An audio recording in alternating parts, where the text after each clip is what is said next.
Instagram, I got you on the line. I got Facebook, YouTube, LinkedIn, and X or Twitter on the camera. And we got another quick and dirty live broadcast. Good morning from cloudy Charlotte, North Carolina. Here on the East Coast, it's 8:04-ish on the East Coast. I was supposed to be here at 8, but I'm here now, and you're here with me. Thank you for being here. My name is Ren Jones. I've got a live broadcast for you. If you don't know who I am, I'm a certified personal trainer, certified corrective exercise specialist through National Academy of Sports Medicine. I'm also a certified level 1 to level 2 nutrition coach through Precision Nutrition. I'm certified as a women's coaching specialist through Girls Gone Strong, and a menopause health and coaching specialist through Girls Gone Strong as well. In addition to a menopause certification through MedFit, shout out to Dr. Carla D. And I've completed the Stacey Sims menopause course, Menopause 2.0. So I work with women over 30. That's the population I serve as a personal trainer and nutrition coach. And I've got a quick and dirty live broadcast. I want to talk about whether or not you need a menopause fitness and nutrition plan. Menopause is having a moment. I've been working in the space for about somewhere since around 2018. I got my first client that was working through the menopause spectrum, and I've been training women in this population ever since. So let's get a quick and dirty really quick about what we mean when we say menopause and what it actually is. People will come back and watch the replay. I'm not going to wait for people to come on, and I don't want to waste your time if you're already here. When we talk about menopause, we're really talking about a spectrum from perimenopause to postmenopause. Perimenopause, not to be confused with premenopause, which is just the normal reproductive years. Perimenopause is when the initial sort of fluctuation of estrogen and progesterone start to happen. It's marked by irregularity in your menstrual cycles. Kind of hard to determine if you're on an oral contraceptive, but that's one of the initial things. Symptomatically, things like hot flushes or flashes, sleeplessness, night sweats, irritability. There's a whole host of possible symptoms, and the menopause transition expresses itself individually through every single woman. So it's not a monolithic thing that we say all women are going to go through this or all women are going to go through that, which is why it's so important to exchange this information, ladies, and to talk about this more, because a lot of my clients that have found themselves in the spectrum of the menopause transition, from perimenopause, where the initial fluctuations start to happen and the initial symptoms start to show, to menopause itself, which is technically just today. It's just the 12th month that you've not had a menstrual cycle, to postmenopause, which is every day after that. A lot of them don't even know that they're making the transition, and we don't want you ladies to think that there's something odd that's happening to only you. So shared community information is an important thing. Because of that, menopause is also having a moment, right? Oprah Winfrey came out and talked about menopause. The Generation X women are not taking menopause lying down, so to speak, and I love that because they're exposing, and I'm privileged to be a part of the community to be able to share information as a menopause-informed, credentialed professional. So in that context, you're going to see a lot of normal products get the word menopause slapped on them, right? There's going to be menopause vitamins, and there's going to be menopause protein and menopause this and menopause that, because that's what this industry does, right? It takes something that's meant to be helpful, informative, slaps a label on it, markets it to death, and sort of an overuse, a bastardization, if you will, of information. To that end, I want to talk about this subject today. Do you need a menopause fitness or nutrition routine? Well, let's go over the considerations. Let's talk a bit about what's actually happening, and let's see if we can solve this together. So first of all, the short answer is no, right? The short answer is no. You don't need a special menopause, exercise and nutrition plan. Now that's with some considerations, because there are some shifts happening. And ladies, if you're out there, you may have noticed that to a certain extent, the stuff that you used to do, the stuff that used to be your ace in the hole, your trump card, the stuff that used to get you out of jail, pass go, do not collect $200, that stuff's kind of not working the way that it used to, right? One of the things that the women that hired me say initially is, especially when we're on a consulting call, Ren, the stuff that I used to do is just not working the way that it used to. There was a time, Ren, I just increased my cardio. Or there was a time, Ren, when I just reduced my calorie consumption. Or there was a time, Ren, when I just dumped my carbs. But it feels like I'm out of control in my own body. There's some reasons for that. And as I said, no, you don't need a special exercise routine or a special diet or anything like that. But that comes with some consideration, because what's happening effectively is because of the fluctuation initially in the perimenopausal phase of your estrogen and your progesterone. This is what perimenopause looks like hormonally. You've got some changes because estrogen runs through nearly every system in your body, ladies. It's your body's super soldier serum, your power juice, your heart-shaped herb from Wakanda. That's estrogen, and as it begins to fluctuate, so too does the response in the tissues that estrogen supports. So if you got estrogen receptors through pretty much every system in your body, and if your body has a receptor for a hormone, in this case estrogen, that means that hormone is important to that tissue. So you've got estrogen receptors through your muscle, estrogen receptors through your gastrointestinal system, estrogen receptors through your brain, right? And as estrogen starts to change and the signals start to become less and less, the tissue's not getting the juice that it needs to operate in a normal fashion. So let's talk about the exercise first. First, let's say, regardless of your menopausal state, exercise doesn't have to be something that you shy away from. It doesn't have to be something that you shift. And for the most part, most women who have been exercising consistently up through this time in life may find that the patterns that they've utilized for exercise don't need to change significantly. It depends on what you've been doing. A few considerations that we want to look at exercise in this stage of life, and the reason that they're important, is number one is strength training, right? Now, strength training has always been important. And when I say strength training, I mean resistance training, doing some type of exercise that creates a situation where your muscles need to overcome gravity, right? Whether it's picking up this delicious glass of water and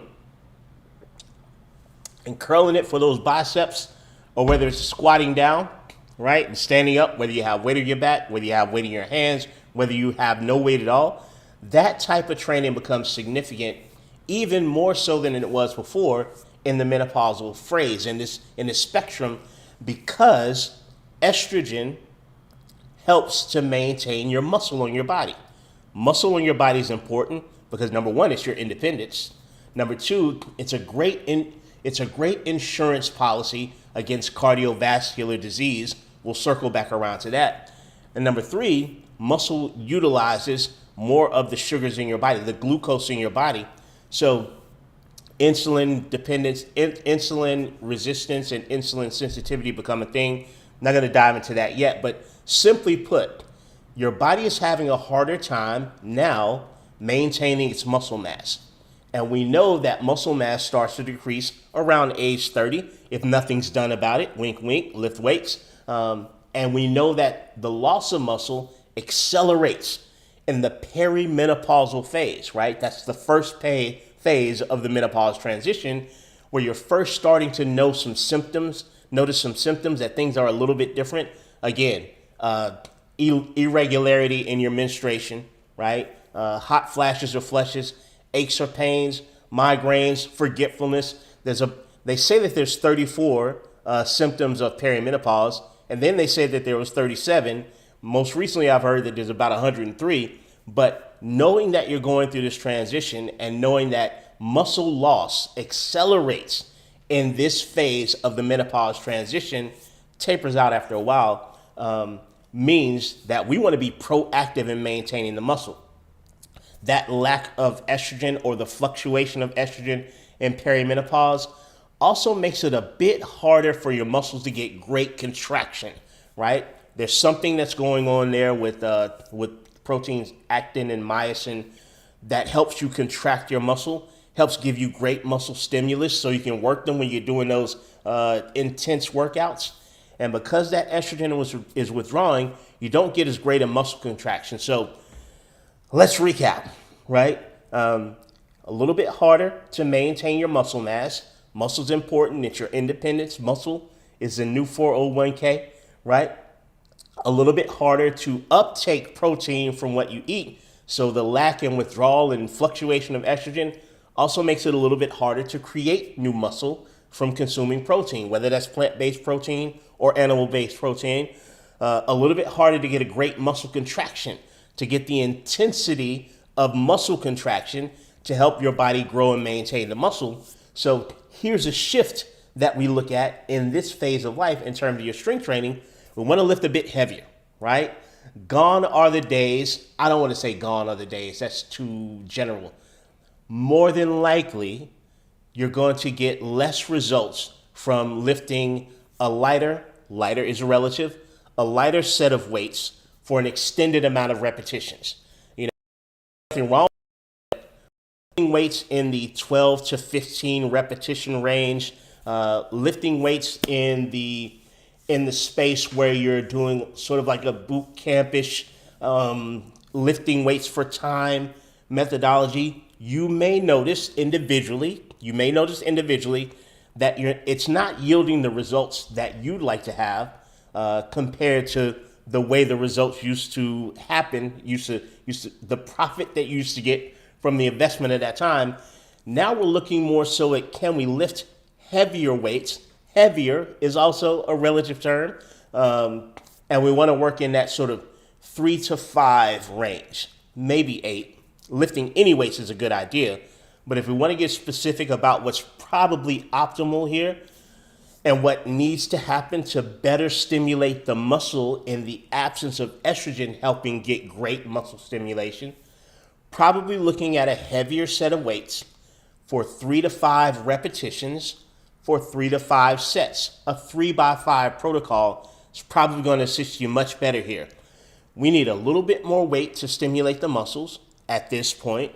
We need a little bit less repetitions so that we can recover from the heavy lift. And that's going to give great stimulation to the muscle in a way that you used to get muscle stimulation when estrogen, estradiol specifically, was plentiful in your body and coursing through your muscles, like the heart-shaped herb from Wakanda, Black Panther. So that's the first consideration. Now, having said that, in this time of life as a coach, my most important consideration is the woman in front of me, right? So I could have said all that about increasing your weights and lifting for a shorter period of time. Some of the times I get clients who don't have access to the much, much heavier weight. They don't have gym access, and they're not able to do that easily. We're going to shift, and we're going to take on what's closest to the optimal protocol, because I don't want to stress you out about what you don't have access to. We'll do the best we can with what we have. Always, always, the woman in front of me is the most important consideration about how we're going to design the workout. But strength training becomes crucially important at this time. And for some of you, that's not anything different than what you used to. But for some of you, that's a little bit of a shift away from the boot camp style exercise, right? The F45, the Orange Theory Fitness of it all. No disrespect to them, great organizations. You just may find at this time in your hormonal profile that is not working for you. And by no means am I here to convince you otherwise. If what you're doing is working for you phenomenally, I am not in the convincing business. I quit the convincing business in 2017. Now I'm in the education and coaching business. And if what you're doing is working as well as you love for it to, then by all means, do not take any information that I share here today and stress yourself by shifting out of what you enjoy. I first would love you to continue moving, right? I second would like you to optimize that movement to get the results that you'd like to get from the effort that you're putting in. But it's not my business to tell you what you should or shouldn't be doing. Similar to Kermit, I'll sip my Lipton tea. It's none of my business. So the first consideration for this time in life that may be beneficial for some of you who feel like you're not getting out of your exercise what you need to get out of it, is a heavier strength training set, maybe 3 to 5 repetitions in the set, 3 to 5 sets. Of course, you can play with that. 3 to 5 minutes of rest in between because you're handling heavier weight. Your central nervous system needs to be able to recover so that you can lift properly and safely when the next set comes around. Now, this may be a shift for a lot of you because you may not feel exhausted by that short of an exercise set. And you may think, well, why am I resting so long? I'm not out of breath. I'm not gassed. Why would I rest that long? You're resting that long to allow your central nervous system to fully recover so it can command with efficiency and safety the next set of relatively heavier weights.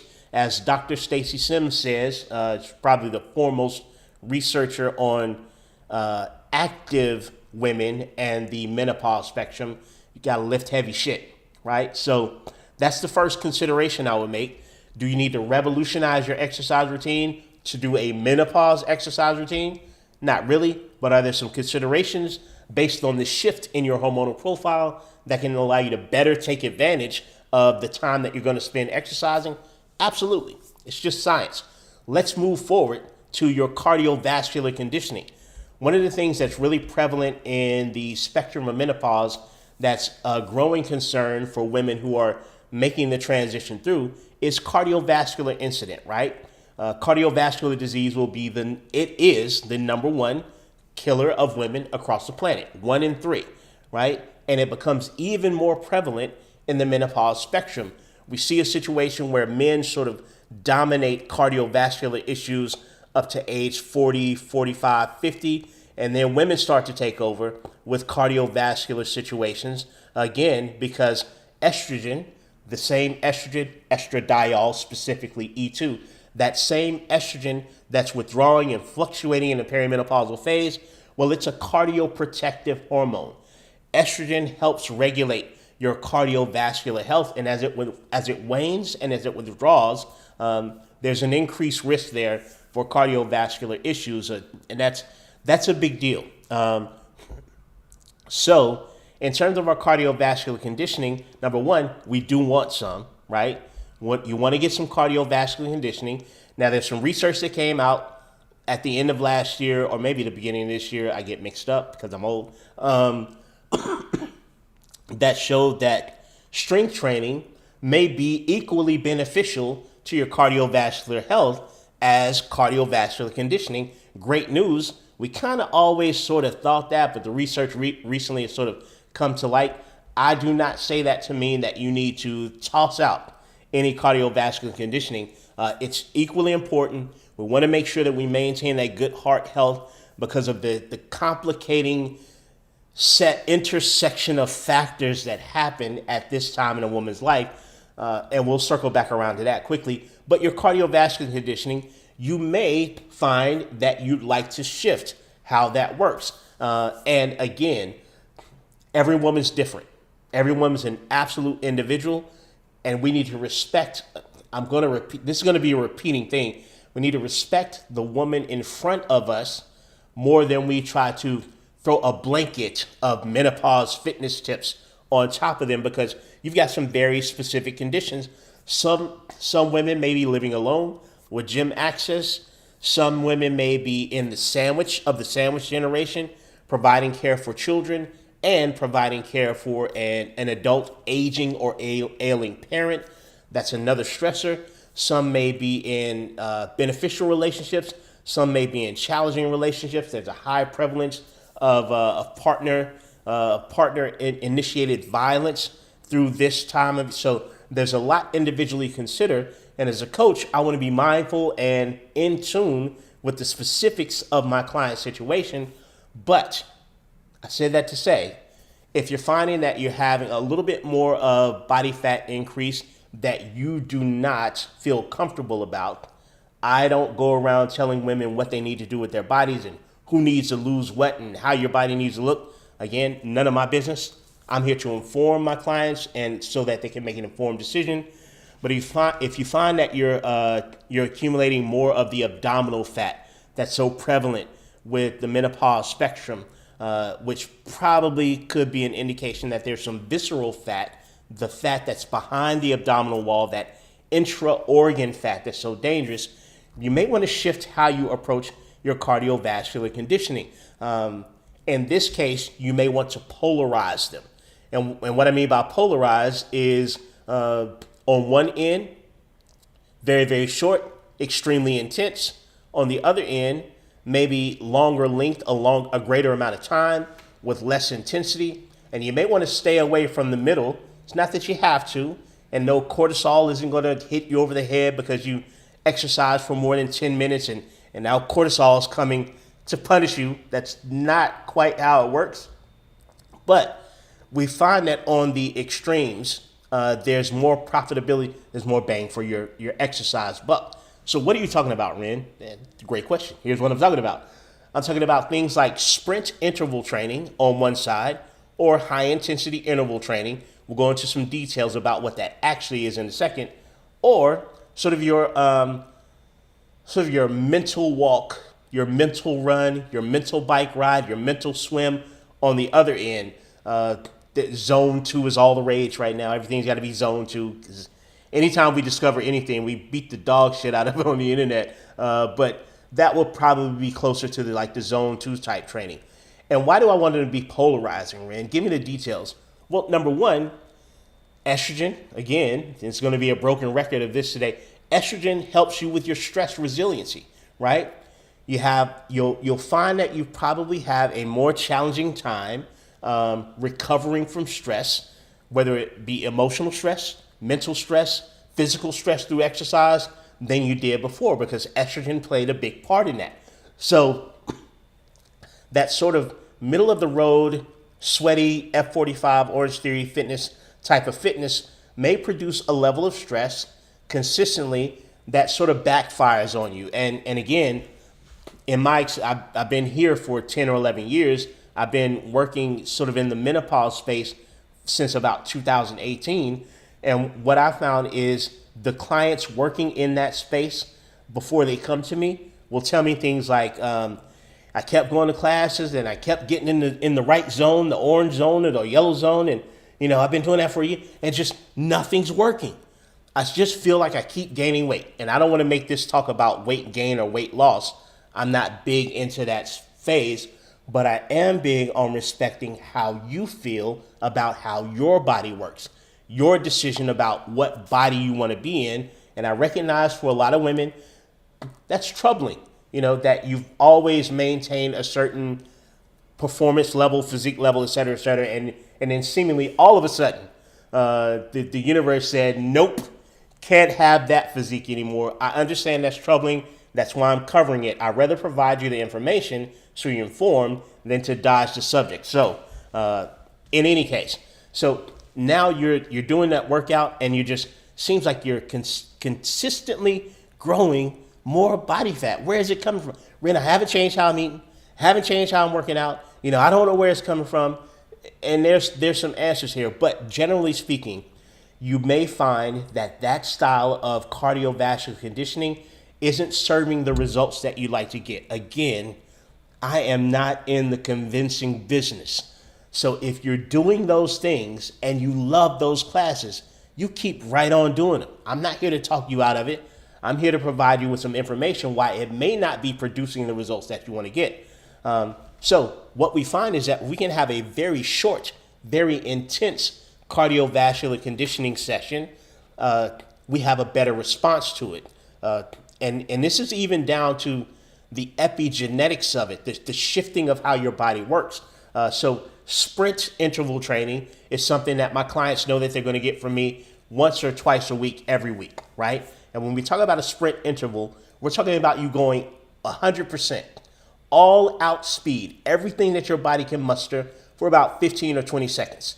We call it supra maximal, SUPRA, which was a nice car in the 80s and 90s. I wanted a Toyota Supra back then. I thought that'd be really cool. But supra maximal for about 15 or 20 seconds, and then a recovery interval, about a minute, 2 minutes, maybe 2.5 minutes, so you can fully recover before getting back to the interval where you're going supra maximal again for 15 or 20 seconds. Excuse me. So that's a sprint interval, right? You're leaving nothing in the tank for the sprinting portion of that interval. You're giving it everything you got, and you're doing like 5 of those intervals, just 5. That does it. Super short, very intense. So again, for instance, on the bike, warm up for 5 minutes on the bike, hit that bike in the head for 20 seconds, as fast as you can, running for your life, bike cycling for your life, and then a minute and a half, 2 minutes of easy pedaling. And you repeat that for 5 times, workout's done. That's your conditioning for the day. That level of cardio, that type of cardio seems to predominantly help target, and no, we can't spot reduce fat. I know that. I'm a coach. I've said that 1,000 times. But that particular type of exercise seems to specifically help with the visceral fat behind the abdominal wall. It also helps in conjunction with strength training.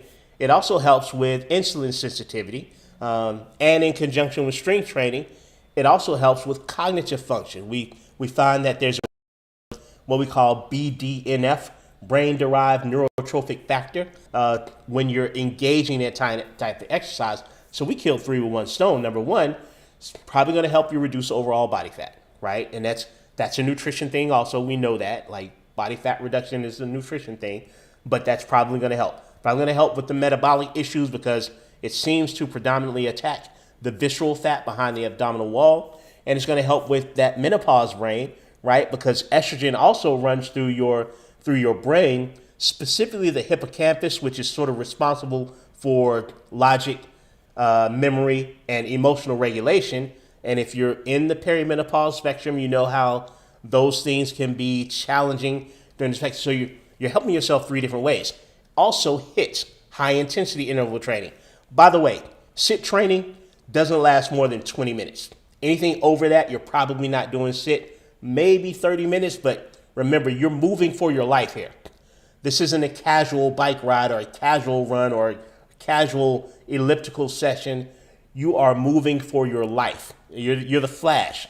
So it doesn't last more than about 20 or 30 minutes. Nobody does sit for an hour. If you do it for an hour, it's not sit. Usain Bolt can only run at top speed for 10 seconds. He's an Olympic champion. My God, you're not doing it for an hour. Somebody might call it sprint interval training to sell you the package, but that's not what it is. Same thing with high intensity interval training. In this case, with HIIT, real HIIT training, you are going for about 30 seconds, maybe a minute at a higher intensity, and then you're resting for an interval that may be equal to that or a little bit more than that. But even with HIIT training, it doesn't last more than 30, 35 minutes. That's true high intensity interval. And the high intensity portion of there is about 80% or better of your maximum heart rate. So we got sit, 100%, 120% of your maximum heart rate, 15, 20 seconds, and then a recovery period that allows you to go that hard again, 5 rounds. And we've got HIIT, 30 seconds to a minute, high intensity interval, about 80% of your maximum heart rate, and that doesn't go past about 30 minutes. That's true sit and true HIIT. So you're operating on that side. On the other side, you've got your restful, relaxing, enjoyable run. If you're a runner, you get out and run and enjoy the sun, enjoy the fresh air, the weather, the dogs. If you're a swimmer, you get out and swim and enjoy it. There's some different considerations for a true endurance athlete. But in this case, you want to polarize your cardio, right? It's going to allow you more resiliency to the cardiovascular conditioning. It's probably going to minimize the stress response of cortisol, depending on your athleticism. Again, every woman's different, and I'm looking at the woman in front of me first before I'm providing any of these considerations, because your life may dictate that other things are more readily available to you, right? Women are not a monolith, right? They're all different. Even in this transition, you won't all have the same experiences, right? The woman beside you can have a completely different menopause experience than you do. So that's the second consideration for the exercise, and that is polarizing your cardio. That's another way that I want to shift for my clients that are in this hormonal phase of life. The third thing I want to consider is the nutrition that pairs with your exercise, because things have shifted a little bit here too. One thing that we know for sure is that as perimenopause starts to happen, you get into that initial phase of the menopause transition, we're having a more difficult time maintaining muscle. I mentioned that earlier. But we're also having a more difficult time with uptaking protein from the food or supplements to make more muscle. Gets a little bit more difficult to absorb the protein and utilize it for what we call protein synthesis, just the creation of muscle.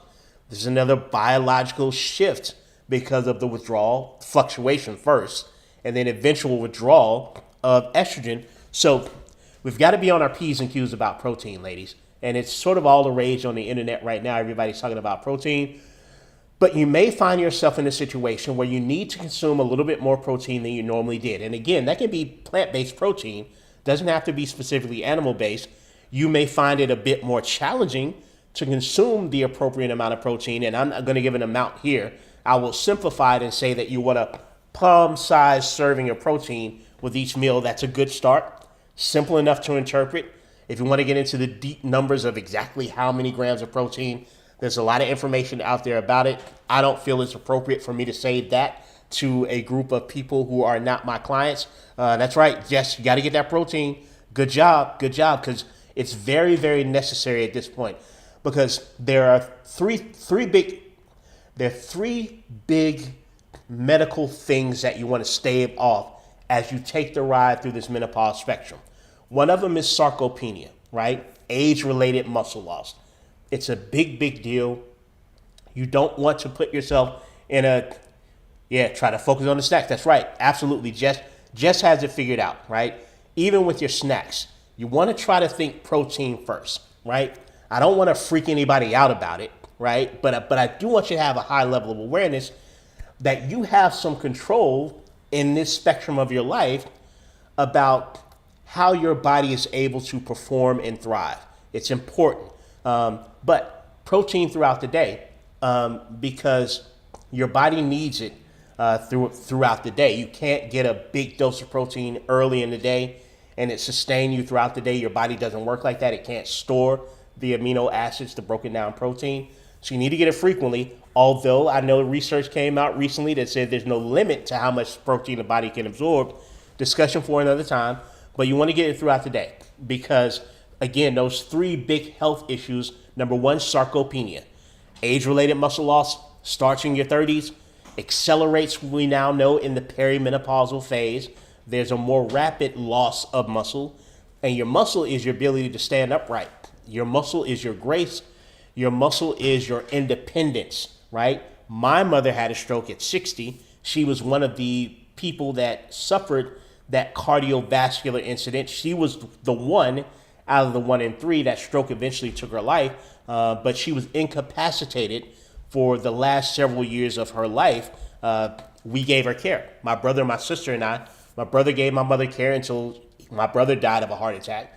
My sister gave my mother care until depression got the better of her and she drank and got in the car and hit a tree and died instantly. Then I gave my mother care until she died because my mother lost her independence when she had that stroke. But a lot more women will lose their independence because of age-related muscle loss, sarcopenia. You just get feeble and you can't control your body in space and you can't live independently. Again, muscle is the new 401k, ladies. That's your retirement plan. You need to throw out all your preconceived notions from the 80s, right? And the 90s about what gaining muscle means and what that is, because the industry pulled one over on you. They pulled a fast one on you. They convinced you to get skinny at all costs and to fear getting bulky, which can't happen. Fear getting bulky, and that led you right into the healthcare system because now you've lost your muscle over time and you haven't put in place the things that will attenuate that. The second big thing that we want to watch out for is age-related bone loss, osteopenia, right? So now, not only are you feeble and clumsy, you've added brittle to the mix, right? That's a triad of evil: feeble, brittle, and senseless, right? And that's what happens a lot during the spectrum. So the strength training is going to help you with the muscle and the bone. But the third thing that we want to incorporate in your exercise routine is plyometrics, sometimes referred to as jump training, right?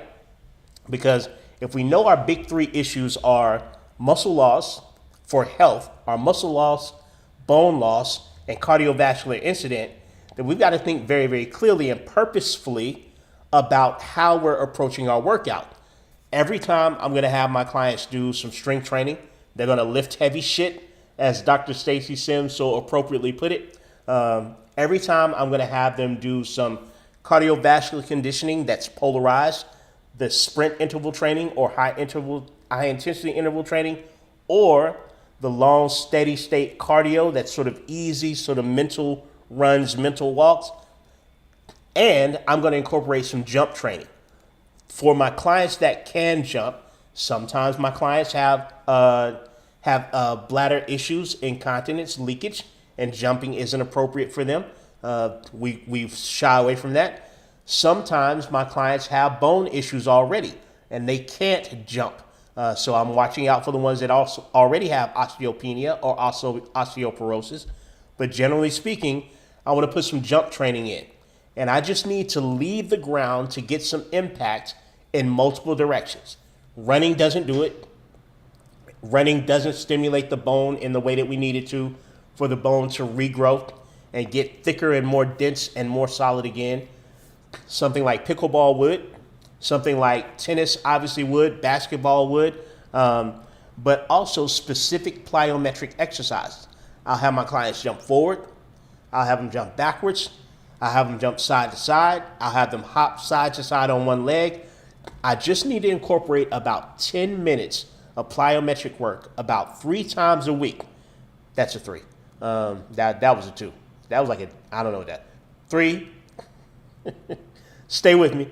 3 times a week for about 10 minutes. And the research shows that we can attenuate bone loss. How incredible is that? We can regrow, rebuild, remodel bone if we give a little bit of impact into our workout. So, going to recap, then I'm going to get out of here. The 3 considerations that I'm looking at for. There are 4 considerations that I'm looking at for women in the exercise spectrum. I got to go over one more thing too that I missed. So exercise-wise, I'm looking at, number 1, the woman in front of me. It's the first consideration. What's her life? What's her access like to exercise? What's her schedule like? What are her stressors like? That's the very first thing. Everything else, all the science is still derivative of the woman in front of me first. I can't go throwing an exercise and nutrition blanket on the entirety of womanhood. I've got to concentrate on who the human in front of me is first. That's the first consideration. Second consideration is strength training, lifting heavy shit, right? Second consideration is polarizing the cardiovascular conditioning. It's either short and really intense or long and really easy, right? The third consideration is the jump training, right? I got to make sure that I'm getting some impact training into that workout because we want to stave off cardiovascular disease. We want to stave off loss of bone, osteopenia. We want to stave off loss of muscle, sarcopenia. And then one more nutritional consideration, and this freaks my clients out initially when I start working with them, but it's accurate for the science. I want to book in the exercise with nutrition. And a lot of women that come to me, they hate this until they love it, right? Before exercise, I want some fueling to happen. About 15 grams of protein and maybe a little bit of carbohydrate. I usually have, like, you can put some juice in a bottle like this and pour a half a scoop of protein powder in it, shake it up. You can have a yogurt.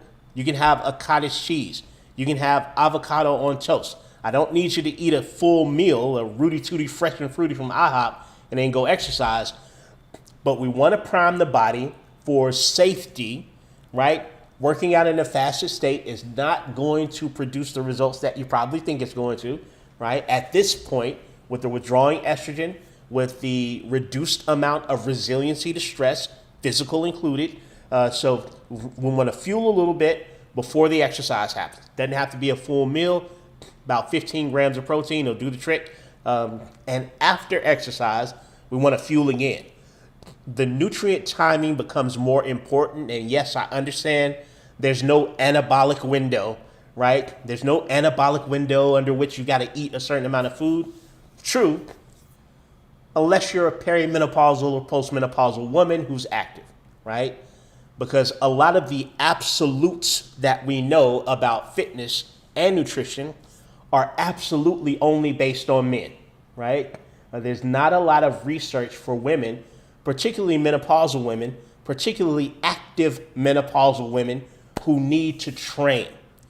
Women who are utilizing their bodies as machines to train and be healthy and strong and fast and powerful need a different set of things. All three of my menopause certifications, my certifications for menopause, one from Stacey Sims, one from MedFit and Dr. Carla G, one from Girls Gone Strong and Molly Galbraith, indicate the science says that you need to be a fueled woman in menopause to be an active woman in menopause. And the consistent calorie restriction is not benefiting your life at this phase. Things have changed, right? So fueling, that's right, of course not, Jess. So fueling before, a little bit of fuel before, and fueling after within an hour, because you've got 3 hours. I like to say an hour because I want my clients to get on that fueling after. Because after you do that heavy strength training session, your body is ready for adaptation. What do you mean by that, Ren? I mean, your body's ready to change. You've made a deal with your body through that strength training session, and your body say, hey, you know what? We're in agreement here. Let's sign this contract. Let's make some changes. Let's change this body for the better. All I need from you guys is a deposit, right? And we're like, what's the deposit? I need you to fuel within like an hour after, right? I need about 30-ish grams of protein and probably double that in some carbohydrates to refuel the muscles, to take us out of a catabolic state, take us out of a breakdown state where we're about to start eating on our own body. And you're like, nah, no deal. I'd rather this whole workout backfire and I keep going backwards and not getting any results. And you're like, what? Bro, we negotiated this deal over the whole last hour. You don't want the payoff? Nah, not if I gotta eat. I think I'm gonna not eat, right? Detrimental. Horrible decision. Because when your body goes through that workout at this hormonal phase in your life, it's gonna feel the stress. It's good stress. It's eustress, EUSTRESS, versus distress, DISTRESS. So it's a purposeful stress until you don't eat. And then it's batshit crazy, right? So bookending your nutrition around your exercise, it will feel odd because you've been conditioned to think, oh, fasted cardio is the best. And then after I exercise, I won't eat again. And then 2 hours later, I'll have a salad. Your body needs fuel to take it out of a breakdown state, a catabolic state, and taking it into a build-up state, an anabolic state. It needs fuel. There's not too much stress in the exercise. The cortisol junkies out here, don't exercise if you're a menopausal woman, cortisol, right? No. But if you don't eat, yes, right? So you need to take your body out of that stress state. It's ready to adapt on your behalf. It's ready to remodel. It just needs the material, right?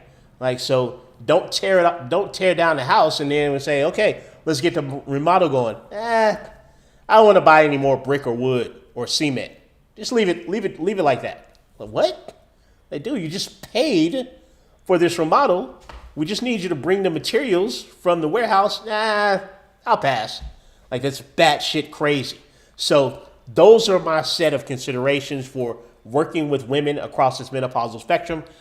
2 things that are super important here. Number 1, I'm a man, cisgendered heterosexual man who would never go through this. All of my understanding is from the level of intellect, training, education, and empathy. And I realize that I can never have this experience, so I tread lightly. Second thing, every woman's going to have an individual experience, right? And most of what I said is going to work really for everybody because estrogen in your body sort of pair in a certain way. But always coaches always consider the woman in front of you, her unique set of circumstances first. Derive all of your suggestions from that second. Yeah, it's